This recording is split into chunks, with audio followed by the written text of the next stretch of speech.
That's right, I'm saying it. I am going to show you why I dumped pretty much 95% of my Ethereum onto these coins instead, and why I feel that Ethereum is terrible right now. But before this happens, okay, I know some of you that's watching this is going to be, throwing pitchforks at me. But before you do that, hear me out, okay?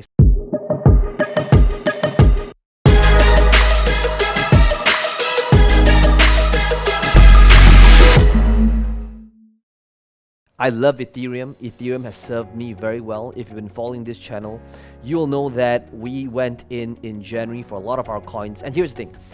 This, by the way, this is not a crypto channel. I'm not a crypto guru. Truth is, anybody that bought pretty much any coin back in January, chances are a donkey would have made money if you bought pretty much any coin back then. So it was just the case I made the right decision because I was early rather than knowing all the answers. Just like many of you guys here, I have been doing my research, sharing with you guys what it is that I've been doing and why some of these moves has been very profitable for me when I'm taking some of the key concepts that I understand in marketing in the world of crypto.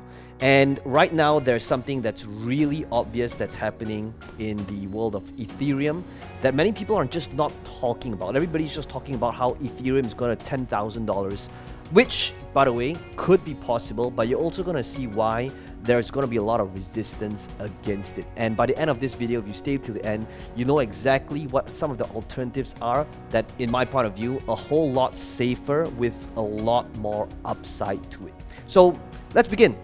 Let's talk about what the problem Ethereum is facing right now. Now, if you have bought anything on the Ethereum blockchain, any type of NFTs, transactions, you will know that right now, everything is just super expensive. Okay, now I just got this really weird random NFT dropped in my account. No idea how this happened. But one of the things that I love doing, so I love keeping Ethereum to buy, sell, trade NFTs, right? Digital art. I love it. I think it's a great concept. I think that NFTs are the future. But there's a problem with this, and that the fees, the gas fees for a transaction is just through the roof. It's like for a normal person, it's just impossible to do any transactions on the Ethereum network. And for that reason, and I know, yes, Ether 2.0 is coming out soon, who knows how long that's going to be. But the problem right now is that if you were to think about this being a company, if a company had these issues at the start, there is going to be a lot of competitors that is going to exploit this weakness, which they already have, and you'll see why those other coins who exploited this weakness really shot up in their price points. But when I was buying these different NFTs and I was, experimenting with some of this collection, here's the thing, here's like something I'd like to share with you, right?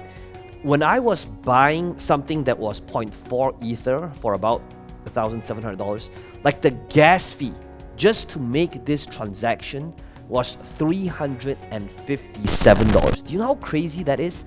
Can you imagine buying something for $1,700 where the fee, the transaction, think of it as kind of like sales tax, is, I'm bad at math, but that would be like, what, 20% paid for making the transaction happen. And you will know that if you've done anything, whether it's buying NFTs, whether it's swapping any coin, this is terrible. And you'll see that, this is like, for example, and by the way, so if you're new to this, gas fees constantly change, depends on how heavy the traffic is. And like for this one over here, it was an $888 like 0.21 for this specific transaction, and I had to pay $254 in just gas fees, which is again about 30%, which is insane, right? This is not sustainable, and we gotta end this insanity right now. So from a practical standpoint, Ether just doesn't, let's forget about smart contracts. Like from buying and selling and making transactions happen, it's just not something that is scalable. And you're going to understand why when you understand scalability and the coins that is highly scalable, why those coins would have a much brighter future in terms of utility. So when it comes to talk of, can Ether double in price and reach $8,000 or $10,000? Here's what needs to happen in order for that to happen, right? Everything, by the way, is all speculation, right? Nobody knows the answer. Everybody who says like it's going to be, like nobody truly knows when it's going to happen or if it's going to happen. But if or when it happens, that means that the market cap, which is $500 billion right now needs to be $1 trillion in order for the price to be at 8,006. Now just let that sink in for a second. Like Ethereum if this was a business, it's not a $500 billion company, okay? And to put things into perspective, in order for it to double up and for this market cap to reach 1 trillion, let me just put things into perspective. What companies have a $1 trillion market cap? That's basically 4 of them. Alphabet, which is Google, Apple, Microsoft, and Amazon. That's it. 4 companies in the history of mankind have reached a market cap of over $1 billion. Now, you could be $1 trillion. Now, you could be saying, well, that's not an apple-to-apple comparison. This should be like, you know, a comparison to gold, silver, or a commodity, not a company. Okay, fair enough. But just think about it. If this was a business, that's the value of what Ethereum needs to provide in the marketplace in order to have a valuation of 1 trillion.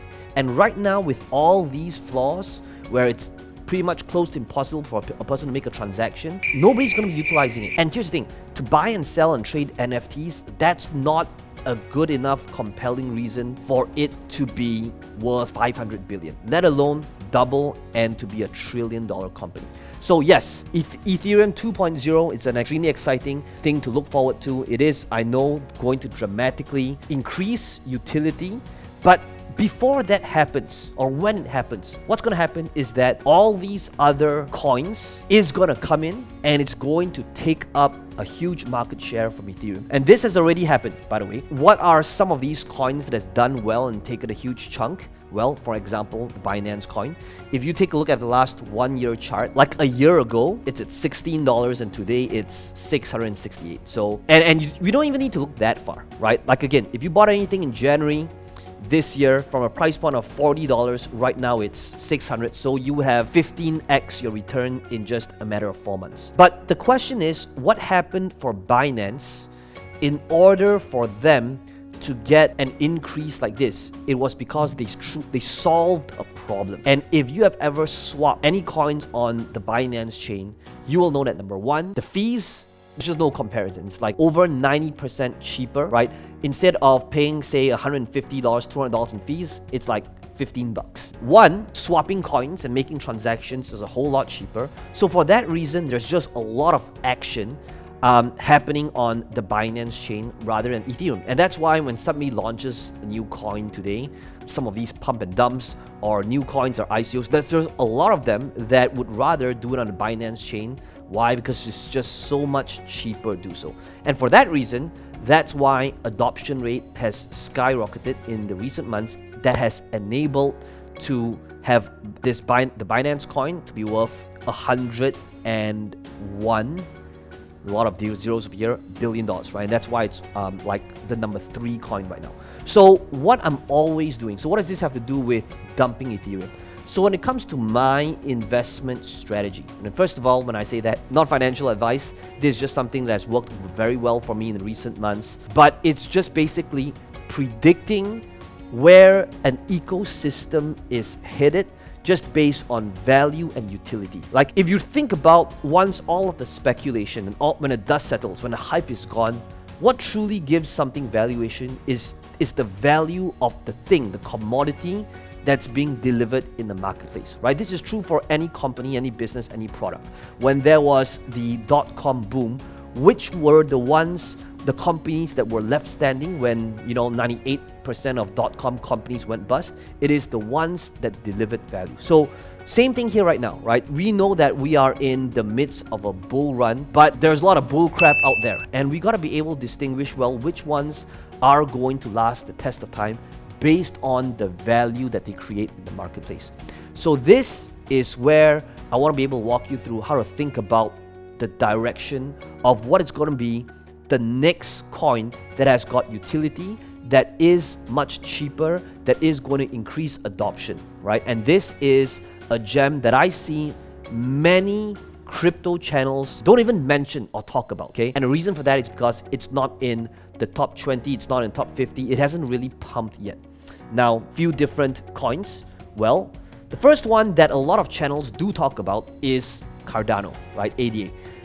Same thing here. The whole narrative of Cardano is efficiency, cheaper, cheaper transaction, the ecosystem around it. And that is why the bridge, when Cardano, and they've been saying this for a really long time, and what it's trying to achieve, and that's why it's pumped to, over $1. So I love Cardano, but for me, I'm always thinking about, well, what's not yet spotted? What's the next Binance? What's the next Cardano? So Cardano already have a $56 billion market cap, and it's great. I love Cardano, but the coin that nobody is talking about, not nobody, they all have their own communities, but this chart is gonna do the talking for me. Okay, it's basically this. You can see that, first of all, when Bitcoin launched on mainnet 2009, Ethereum 2015, the important thing to look at is the TPS, transaction per second. Now, one of the reasons why Ethereum is so expensive right now is, and the gas fees are through the roof, it is because it's limited by its transaction per second. Now, what makes Cardano super effective and efficient is because it's got a 250 transactions per second. Now, however, this coin over here, now this is the coin that I'm very bullish about, and let's just say I've put in silly money on this coin over here, but you will see that the transaction per second is 2,828. Now, what does this mean? They've achieved this through this process called sharding, which is what Ethereum 2.0 is going to be doing as well.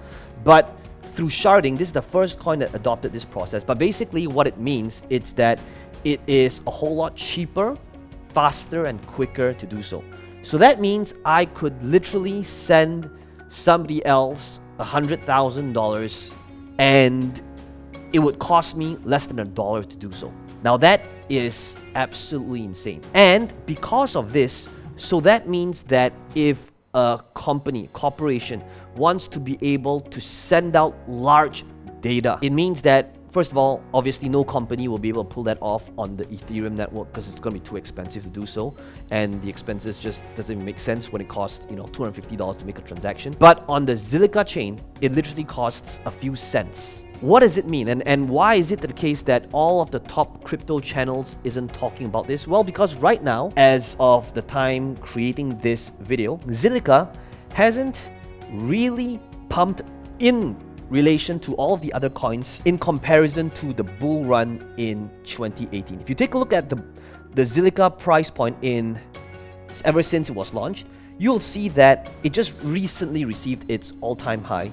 But right now, the price point is very similar to the all-time high in 2018. However, if you take a look at the other coins, okay, for example, like Ethereum, you will notice that a lot of the coins that has been around for a while, a lot of them are many times, about approximately 3 times more than their all-time high during the bull run in 2018. So what does that tell us? It tells us that there's still a lot of space for Zilliqa to go up, especially when the adoption rate is not high yet. So the question is, if Zilliqa is really running on that great of technology, why isn't it on all of the top crypto channels, and why isn't everybody talking about it? Well, it's a couple of reasons. Number one, to be fair, it's kind of a double-edged sword, but Zilliqa is pretty bad at marketing. Okay, you'll see that they don't have many influencers talking about them. They don't go out there and advertise. It's a small knit community. They have influencers coming up on board. In fact, they just signed many big names in the football market. However, another reason why a lot of people hasn't heard about it globally yet, it is because this is a company that was founded in Singapore. So this is an Asian-based company, and right now Zilliqa, if you take a look at the market cap, it is about $2 billion. And $2 billion, you might think, okay, so again, everything is relative, right? We've got to understand what is how much is $2 billion in relation to other coins. So compared to Cardano is 56 billion. This means that Zilliqa is 25 times less in terms of its valuation than Cardano. Here's the point I'm trying to make, first of all. Does Ethereum have a good possibility for it to double and reach 10,000? Absolutely. But that means that the market cap has got to be $1.3 trillion. Now you compare that with the likelihood of a coin like Zilliqa. Zilliqa has got to reach 5 billion in order for you to 2.5x, so this has got to be worth 50 cents for you to make 2.5 times returns. Whereas Ethereum has to go from 500 billion to 1.3 trillion for it to hit 10,000. Okay. Now, again, to put things into perspective, there was this coin that launched. Now, this is a shit coin. Like, literally, it's got no utility. You might have heard of it. It was all the buzz. This was like a huge thing on TikTok. It was the Shiba Inu coin that wanted to, rival Doge. Now, this coin here right now is ranked number 20. No utility. It's a meme coin. Okay. Doesn't have technology. Doesn't have sharding. Doesn't have anything. Like, there's no underlying utility. Unlike Zilliqa or Cardano. This coin right now has got a market cap of 11 billion. So this coin here, which is basically a meme coin, is worth 5 times more than Zilliqa. Yes, when it comes to markets is not meant to be rational. Markets, is irrational. But when you remove the hype, when it's all said and done, when you remove all the memes, right, and the Elon Musk tweets, we gotta take a look at when it all settles down, when the bull run is finally over, what is the valuation of a coin? It's gonna be based upon the value and the utility that it has. So again, am I asking you to invest in Cardano or Zilliqa? Like, full transparency here, okay? I've got 6 figures in Zilliqa. Does that mean that the reason why I'm shooting this video is I can chill it and dump it on you guys?